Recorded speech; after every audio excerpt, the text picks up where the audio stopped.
మీ ఇంట్లో మొదటి కోటీశ్వరుడు మీరే అవ్వాలనుకుంటున్నారా? ఈ ఫైనాన్షియల్ వెబినార్ లో ఇప్పుడే జాయిన్ అవ్వండి. నమస్తే రమగారు. నమస్తే జయ. రమగారు, ఏ పని చేసినా కూడా తెలివితేటలతో చేయాలని చెప్తూ ఉంటాం మనం పిల్లలకి. అంటే చేయటం ఇంపార్టెంట్ కాదు, అక్కడ తెలివి అనేది యాడ్ కావాలని. దాన్ని నేర్పించాలి అంటే పిల్లలకి మనం ఎలాంటి స్టోరీస్ చెప్పాలి, ఏ విధంగా మోటివేట్ చేస్తూ ఉండాలంటారు? బాగా తెలివైన వాళ్ళ సంగతులు చెప్తుంటే సరి. ఇప్పుడు ఎలా ఉంటుందంటే పిల్లలు రకరకాల పనులు చేస్తారు. ఏదో కొన్ని బండగా చేస్తున్నట్టు, అలవాటుగా చేస్తున్నట్టు, మొద్దుగా ఏదో చేయటం అలా చేస్తున్నట్టు మనకు తెలుస్తూ ఉంటుంది. చిన్నప్పుడు ఆలు దిద్దేవాళ్ళం. ఇది ఆ రాసి ఇస్తే ఇది లావుగా అయ్యేదాకా దిద్దమంటే ఏం చేసేవాళ్ళు కొంతమంది తెలివిగా ఈ బలపాన్ని నిలువుగా కాకుండా అడ్డంగా పట్టు తిప్పేసి అదో తెలివి. అడ్డంగా పట్టుకుంటే వెడల్పుగా కనపడుతుంది. నా బాగా దిద్దిని చాలాసేపు దిద్దారని పంపించేస్తుండే వాళ్ళు బయటికి. మాస్టర్ కనుక కొద్దిగా ఆయన కొంచెం చూసారనుకో ఆయనకు అర్థమవుతుంది అది అడ్డంగా పట్టు తిప్పారు అని. ఇప్పుడు పిల్లలు ఏంటంటే పని నుంచి తప్పించుకోవడానికి ఒక తెలివి, బాగా పని చేయడానికి ఒక తెలివి. కొంతమంది చదువుకోవడానికి ప్లాన్డ్గా అన్ని చక్కగా ప్లాన్ చేసుకుని చదువుకుంటారు. ఒకటి సామాన్లు బాగా సర్దుకుంటారు తెలివిగా, లేదా ఏదో ఒక కోతి పని చేసి తెలివిగా తప్పించుకుంటారు. ఉంటాయి పిల్లల దగ్గర. పిల్లల్లో ఏ విషయాల్లో తెలివితేటలు ఉన్నాయో చూసుకోవాలి. మొదట చూసిన తర్వాత ఈ తెలివి వీడిని ముందుకు తీసుకెళ్తుందా పక్కకి లాక్కెళ్ళిపోతుందా అనేది ఒకటి చూసుకోవాలి మనం. ఈ తెలివితో వీడు లైఫ్లో ముందుకెళ్తే పైకి వెళ్తాడా లేదా పక్క దోవలు పెడతాడా? ఓకే, పక్కకి వెళ్ళిపోవటం అంటే ఏంటి, ముందుకెళ్ళడం మానేసి వేరే పెడత్రోవలు తొక్కేసేయటం.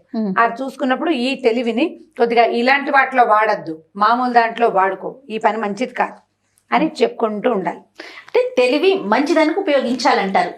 సరైన దాంట్లో వెళ్ళాలి కదా. సరైన దాంట్లో వెళ్తే ఇప్పుడు చూడండి ఎక్కడి నుంచో బోల్డ్ అంత సూర్యరశ్మి బాగా అడ్డం పడుతోంది, పెద్ద వెలుగు వస్తుంది మనకి. మనం ఏం చేస్తాము, దానికి కట్టెనేసి ఆ వెలుగుని కొంచెం తగ్గించాలనుకుంటాం. పిల్లాడు ఏం చేస్తాడు, కొంతమంది పిల్లలు తెలివిగా దానికి చిల్లు పెట్టి వాడికి కావాల్సిన చోట వెలుతురు పడేలాగా చేసుకుంటారు. అవునండి, పిల్లలు చేస్తారు ఆ పని. కట్టెను కొంచెం పక్కకి తీస్తే ఓ పక్కన వెలుగు లోపలికి పడుతూ ఉంటుంది.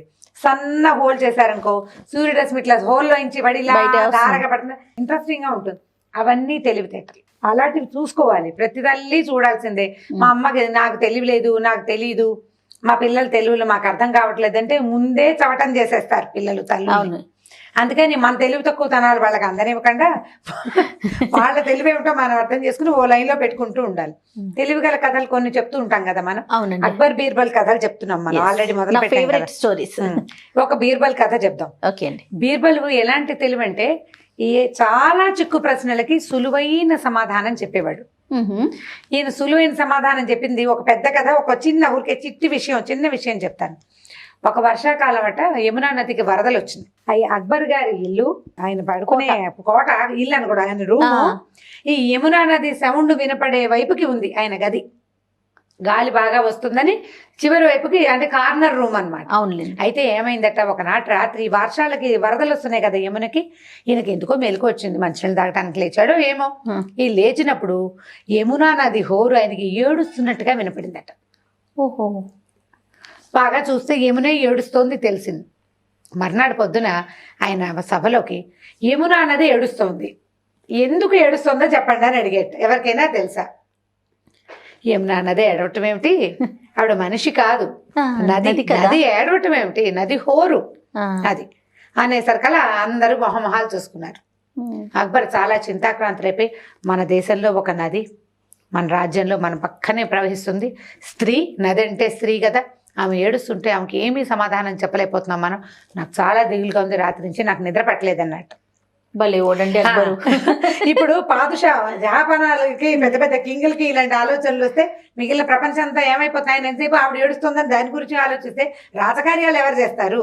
వెంటనే బీర్బల్ లేచన్నట్ట, అదేమిటి మహాప్రభు, పాపం యమునా నది పుట్టింటి నుంచి అత్తారింటికి వెళ్తోంది, హిమాలయాల మీద నుంచి కిందకొచ్చి ఏం చేస్తుంది, సముద్రుడి వైపుకి వెళ్తుంది. సముద్రుడే నదులకి భర్త. అవును, ఈ పుట్టిల్లు వదిలి అత్తారింటికి వెళ్ళేటప్పుడు ఆడపిల్లలు ఏడవడం సహజం కాదుటండి.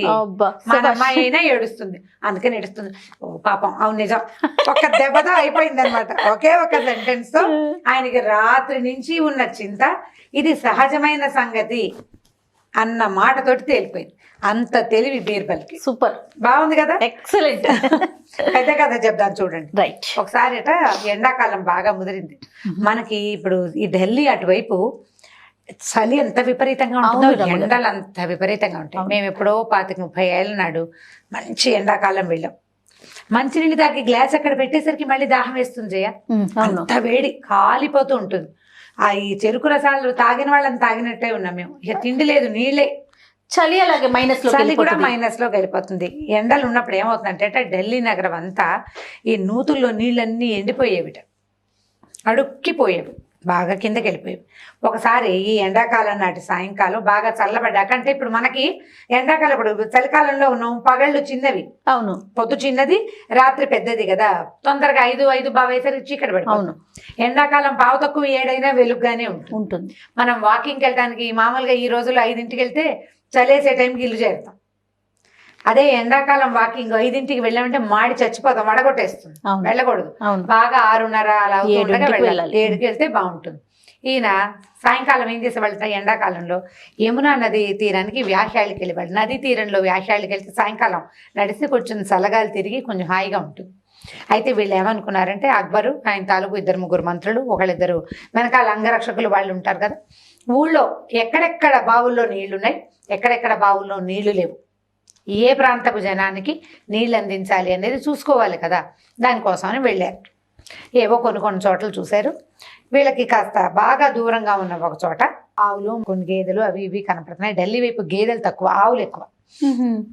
కోసాలు ఉంది, ఏవో మొక్క మోడు కనపడుతుంది. ఓ 10 ఇళ్ళు ఉన్నాయి, ఇక్కడ పెద్ద నుయ్యి ఉంది. ఉండేసరికల్లా అన్ని నూతుల దగ్గరికి వెళ్ళి వంగి చూస్తున్నారు. మామూలుగా ఈ నూతులు అవి చూసేటప్పుడు మనుషులకు ఒక రకమైన సరదా వస్తుంది. అవును, ప్రతి వాళ్ళకి. మనమైనా అంతే. ఓ చెరువు దగ్గరికి వెళ్ళామనుకో, కింద నుంచి ఒక మట్టిపేట తీసి చెరువులో విసురుతాం, అదొక సరదాగా ఉంటుంది. లోపల ఆ చిన్నపిల్లల తాలూకు ఉత్సాహం ఒకటి ఉంటుంది అనమాట. ప్రతి మనిషిలోనూ ఒక పసివాడు ఉంటాడు. ఈ పసివాడితనంతో వీళ్ళు ఏం చేశారు, ఈ నుయ్యి దాకా పోయారు, నూతులోకి వంగి చూశారు. లోతుగా కనిపిస్తుంది, అడుగు కనపడిపోతుంటే బీర్బల్ ఏం చేశాట, ఒక గులకరాయి కింద నుంచి తీసి వేసి ఇలా వేసాడు, జార విడిచాడు, తంగుమని లోపల పడేసరికల్లా అందరూ నవ్వారు. బీర్బల్ చిన్నపిల్లాడు అయిపోయాడని. అలా కాదు, మనం వేసిన వస్తువు వేసినట్టుగా కనపడుతోంది, ఇప్పుడు ఏం వేసినా ఇందులో నుంచి తీసుకోవచ్చు, నూతులో ఏం పడినా తీసుకోవచ్చు. వర్షాకాలం అయితే ఏమవుతుంది, నూతులో ఏదైనా పడితే తీయలేము. అవునండి, నీళ్ళలోంచి తీయడం కష్టం కదా అనేసరికల్లా ఈయన ఏం చేశాడు, అక్బరు వేలుకున్న వజ్రపు ఉంగరం తీసి ఓ రాయికి ఇంకో రాయి తోడు అని టిక్కుమని వేశాడు. ఒక ధ్యాస కంటే సరదాకి చేసేసాక వీళ్ళ అయ్యో ఉంగరం పడేస్తున్నారన్నారు. అప్పటికే ఉంగరం కాస్త కిందకి వెళ్ళిపోయింది. బీర్బల్ వేసిన రాయి పక్కనే ఈ ఉంగరం కూర్చుంది. మామూలుగా జహాపన అంటే ఆయన చిన్న పర్సనాలిటీగా చాలా పెద్ద భారీకాయుడు. ఓ 1.5 తులం ఉంగరం అయితే కానీ ఆయన వేలికి చాలదు. ఉంగరం పెద్దది, ఒంటిగా అతి డైమండ్ ఉంగరం, లావుపాటి వజ్రం కనపడుతోంది, పైనుంచి మెరుస్తోంది. అందరూ హాహాకారాలు చేశారు. అయ్యో అదేమిటి ఇలా పడేసుకున్నారు అన్నారు. అనేసరికల్లా ఏమైంది, అక్బర్ గారికి ఏం చేయాలో తెలియలే. తీయిద్దాం అనుకున్నారు. ఎవరైనా నూతులోకి దిగే వాళ్ళని పిలవండోయ్ అన్నాడు. ఒకళ్ళిద్దరు అటు ఇటు వెళ్ళేసరికి ఈ అక్బర్కి ఒక ఐడియా వచ్చింది. దిక్కంగా ఎవరైనా ఈ ఉంగరం తీయగలరా అని అడిగాడు. అడిగేసరికల్లా బీర్బల్ కొద్దిగా ఆలోచించి తీయచ్చు ప్రభు అన్నాడు. తీయచ్చు అన్నాడు. అనేసరికల్లా ఈ చుట్టుపక్కల వాళ్ళందరికీ కొంచెం బీర్బల్ అంటే మంట. ఎంతసేపు ఈయన జహాపనాకి నచ్చే మాటలే మాట్లాడతాడని. ఎలా తీస్తాం ప్రభు, మనం మమ్మల్ని పంపేసి బీర్బల్ గారు ఎవరినైనా దింపి తీయించేస్తాడు, ఆయన తెలివి. ఇప్పుడు నూతులో నీళ్లు ఉన్నాయి అనుకో, ఏ బొక్కనో వేసి లాగుతారు అనుకోవచ్చు, నీళ్లు లేవు, ఎలా తీస్తారు? ఉంగరం ఏమో ఇంత వస్తువు, ఎంత ఉంటుంది ఉంగరం, అది వజ్రం లావుపాటిదైనా ఉంగరం కాస్త 1.5 తులం అంత వస్తువు కాదు కదా, ఇంత వస్తువు, అది ఎట్లా తీస్తారు? పైగా ఇనపదనుకో ఏ అయస్కాంతమో వేయచ్చు, బంగారపదానికి అయస్కాంతం పనిచేయదు కదా, పట్టదు కదా. ఇక్కడ బీర్బల్ గారు తెలివితేటలు ఎలా వాడతాడో మరి, మన పంపించి చల్లగా ఆయన ఎవరినైనా దింపుతాడు అనేసరికల్లా అక్బర్ అన్నాడు, బీర్బల్ నిజం చెప్పు, నువ్వు చేయగలవా అంటే, చెయ్యొచ్చు ప్రభు, అదేం పెద్ద కష్టం కాదు, మనిషి దిక్కండానే ఇందులోంచి ఈ వస్తువుని తీయచ్చు అన్నాడు. అనేసరికల్లా అక్బర్ అన్నాడు, సరే రేపు సాయంత్రానికి మళ్ళీ వస్తాం మేము, దీన్ని ఎట్లా తీస్తాము, 1. నెంబర్ 2, ఇక్కడ 2 కాపలా ఉండండి, ఎవరు ఈ ఇందులోకి దిక్కండా చూసుకోండి, ఎవరైనా దిగి వజ్రపు ఉంగరం కొట్టేయచ్చు, మొదటిది. బీర్బలే ఎవరినైనా దింపి దొంగతనంగా ఈ ఉంగరం తీసి నేనే తీసాయని చెప్పచ్చు.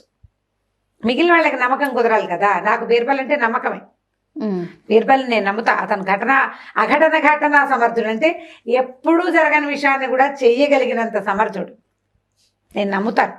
కానీ మిగిలిన ప్రజలంతా నమ్మాలి కదా, ఈ చుట్టుపక్కల ఉన్న జనమంతా అని చెప్పేసి సరే ఇది తీసే పని చూసుకోబోయి నువ్వని వెళ్ళిపోయాడు. ఈయన ఏం చేశాడు, కాస్త అటు ఇటు చూశాడు.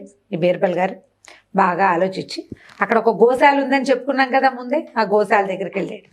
అక్కడ ఒక ఆవిడ కునుకు పట్టుబడుతూ కూర్చుంది. కాస్త చల్లబడింది కదా, అప్పుడే 6:30 అయ్యింది, వెలుగ్గానే ఉంది, కాస్త కొద్దిగా చల్లగాలి తిరుగుతుంది, నిద్రపడుతుంది ఆవిడకి.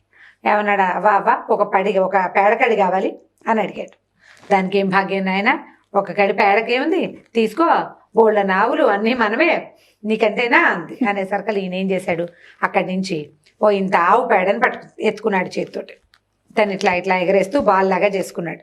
తీసుకొచ్చాడు, ఆ నూతులోకి గురి చూసి విసిరాడు. కరెక్ట్గా విసిరితే ఈ పేడ కరెక్ట్గా ఎక్కడ పడింది, ఉంగరం మీద పడింది. ఉంగరం మీద పడేసరికల్లా ఇక ఇప్పుడు ఉంగరం కనపడ, అంతకుముందు ఉంగరం మెరుస్తోంది, కొద్దిగా నీరెండు ఉంటుంది 6:05కి, ఇంకా ఎండ ఉంటుంది, మిలమిల్లాడుతోంది వజ్రం. ఈ పేడ వెళ్ళి దాని మీద కూర్చోగానే ఏమైంది, ఇంకా ఉంగరం కనపడలే, అంటే కరెక్ట్గా ఉంగరం మీద పడింది అనమాట. అక్కడి నుంచి ఏం చేశాడు, ఆయనకి నడువుకి ఓ ఉత్తరీయం ఉంటుంది, మామూలుగా నడుముకి కట్టుకుంటారు కదా దట్టిలాగా, దట్టి ఊడదీసి ఒక 5-6 పీలికలుగా చింపేశాడు. దాన్ని ఒకదానికొకటి గట్టిగా ముడేసి ఒక పొడుగాటి తాడు తయారు చేసుకున్నాడు. ఒక పెద్ద రాయిని, గులకరాయిని తీసి దాన్ని కట్టి దాన్ని తీసుకెళ్ళి ఏం చేశాడు, ఈ తాడు సహాయంతో ఆ పేడకడి మీద పడేలాగా పడేశాడు. పడేసి తాడు కోసని అక్కడ చెట్టు కట్టేశాడు.